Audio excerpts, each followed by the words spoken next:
प्रस्तावना: भारत की पहली महान सभ्यता।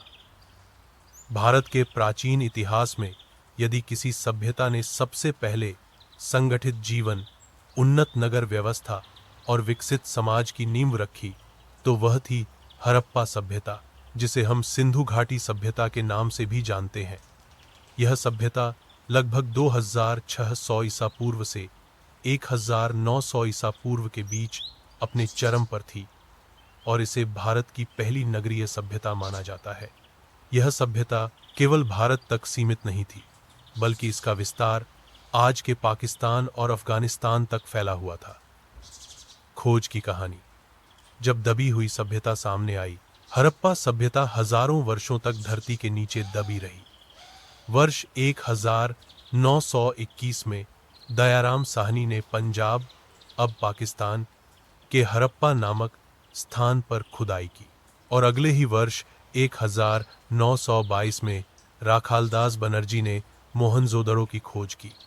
इन खोजों ने इतिहास की पूरी समझ को बदल दिया।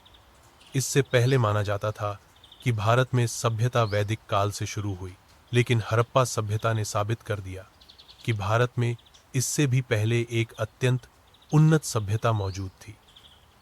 भौगोलिक विस्तार: एक विशाल साम्राज्य हड़प्पा सभ्यता का विस्तार लगभग 13 लाख वर्ग किलोमीटर में फैला हुआ था। इसके प्रमुख स्थल थे हड़प्पा, मोहनजोदड़ो, धोलावीरा, कालीबंगा, लोथल, राखीगढ़ी, बनावली आदि। यह सभ्यता मुख्य रूप से सिंधु नदी और उसकी सहायक नदियों के किनारे विकसित हुई, जिससे कृषि, व्यापार और जीवन सभी को स्थिर आधार मिला। नगर योजना: दुनिया की सबसे उन्नत व्यवस्था। हड़प्पा सभ्यता की सबसे बड़ी विशेषता थी इसकी नगर योजना। शहर ग्रिड पैटर्न में बसे थे, यानी सड़कें एक दूसरे को समकोण पर काटती थीं। हर शहर 2 भागों में बांटा होता था: ऊपरी दुर्ग, सिटाडेल, और निचला नगर। घर पक्की ईंटों से बने होते थे। लगभग हर घर में स्नान घर, कुआं और नालियों से जुड़ा जल निकास तंत्र था, जो आज भी आधुनिक शहरों को चुनौती देता है। जल प्रबंधन और स्वच्छता: हड़प्पा सभ्यता स्वच्छता के मामले में अपने समय से बहुत आगे थी। मोहनजोदड़ो का विशाल स्नानागार इसका सबसे बड़ा प्रमाण है, जिसका उपयोग संभवतः धार्मिक या सामाजिक स्नान के लिए किया जाता था। पूरे शहर में ढकी हुई नालियां थीं, जिनसे गंदा पानी शहर के बाहर निकल जाता था। यह दर्शाता है कि लोग स्वास्थ्य और स्वच्छता को बहुत महत्व देते थे। आर्थिक जीवन: कृषि, पशुपालन और व्यापार। हड़प्पा सभ्यता की अर्थव्यवस्था कृषि पर आधारित थी। लोग गेहूं, जौ, चावल, कपास उगाते थे। वास्तव में दुनिया में कपास की खेती का सबसे पुराना प्रमाण यहीं से मिलता है। इसके अलावा लोग गाय, भैंस, बकरी, भेड़ पालते थे। व्यापार स्थल लोथल एक प्रमुख बंदरगाह था, जहां से समुद्री व्यापार होता था। मेसोपोटामिया से व्यापार के प्रमाण भी मिले हैं। कला और शिल्प: रचनात्मकता की मिसाल: हड़प्पा सभ्यता के लोग कुशल कारीगर थे।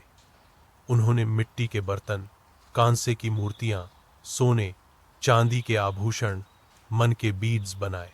नृत्य करती हुई लड़की की कांस्य मूर्ति और पशुपति मुद्रा वाली मुहर आज भी उनकी कलात्मक और धार्मिक सोच को दर्शाती है। धर्म और विश्वास: हालांकि हमें उनके धर्म के बारे में स्पष्ट जानकारी नहीं है, लेकिन मुहरों पर बने चित्रों से अनुमान लगाया जाता है कि वे प्रकृति पूजा, पशु पूजा और संभवतः शिव के आदिरूप पशुपति की पूजा करते थे।